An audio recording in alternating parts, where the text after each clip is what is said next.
ఉదయం సాయంత్రం అంటారే, అవి ఎలా ఉంటాయి?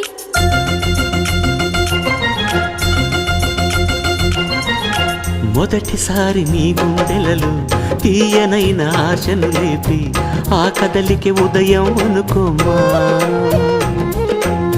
చూడలేని ఆవేదనతో కలత చెంది అలిషా వంటి సాయంత్రం అయినట్టేనమ్మా.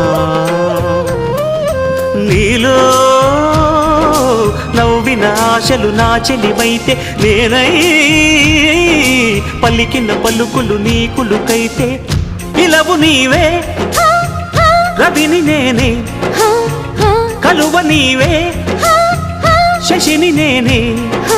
ఒక్కరి కోసం ఒకరం అనుకుంటూ జీవిస్తుంటే చూపులు ఎవరివైనా చూపించే లోకం ఒకటే. నేస్తమా ఇద్దరి లోకం